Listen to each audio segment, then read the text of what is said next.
I just found out about this guitar recording trick that apparently all the pros are using but me, and it involves using the wrong strings on your guitar. But how good could this trick possibly be if I've never heard of it before?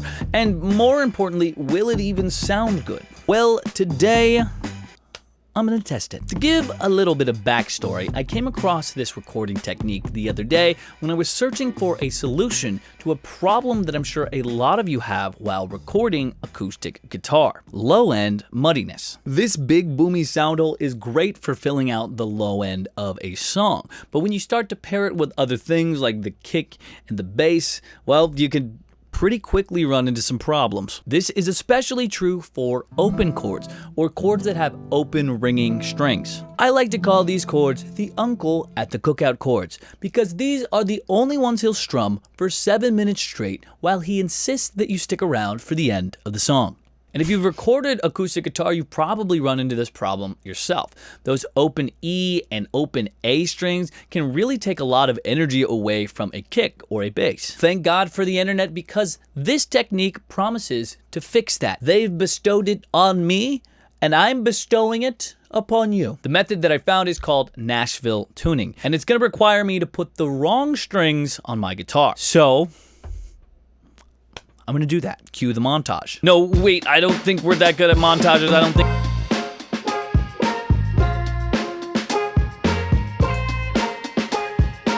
The method involves changing the top 4 strings of our acoustic guitar with the 4 strings from a 12-string guitar, specifically the ones that are an octave higher. I've never thought of this before, but it seems like a good idea. A normal 6-string guitar isn't really designed to hold the thinner 12-string guitar strings like this, but it should be fine.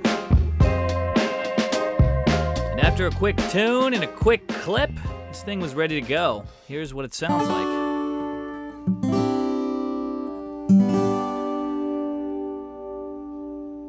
And bada bang, there she is. But now, will it actually fix the bass and kick problems I was having earlier? I ended up recording a couple of different takes with some different instruments to find out. I tried it out with just the drums first, so I'd have a rhythmic backbone to record to.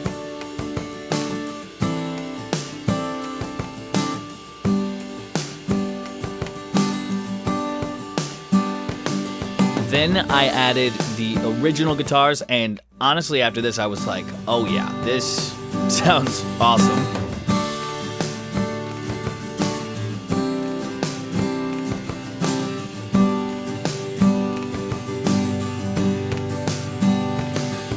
I feel like this high strung guitar added a sparkle that wasn't there before. An extra high lift to the chorus that I think it really needed. I tried doing this earlier with a capo on the 5th fret and standard tuning, just playing different open chords, but the results, in my opinion, don't sound nearly as good as this.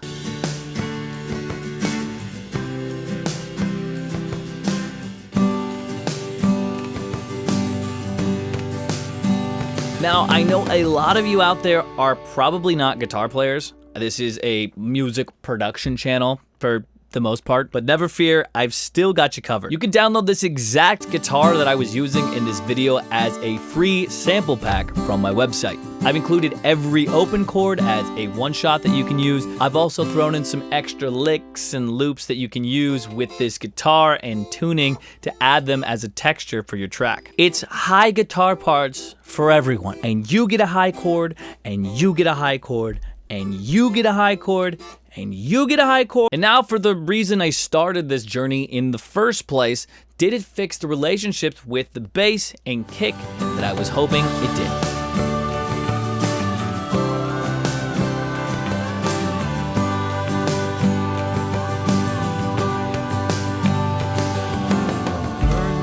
Yeah, absolutely. This is such a high-strung guitar. I had no problems with the bass and kick. The bass and this new tuning are on completely different planets, so I didn't have to worry about messing up the kick or the bass at all. However, that doesn't mean that this is a direct substitute for an acoustic guitar. Although I won't have any mixing problems with the bass and kick while using Nashville tuning, I don't think I'll always want to use it in my songs. The Nashville tuning sounds sparkly and ethereal and magical, but there's something equally alluring about a low acoustic guitar as well. It will really just depend on the circumstances. My favorite use of this guitar was using it as a texture to aid the original acoustic guitar rather than completely replace it. And if I had to guess, that's exactly what I envision myself using for this in the future. If you've got an extra guitar lying around, go try this out for yourself. Worst case, you don't like it, and you're down 12 bucks. If you liked this video, I think you're really gonna like this video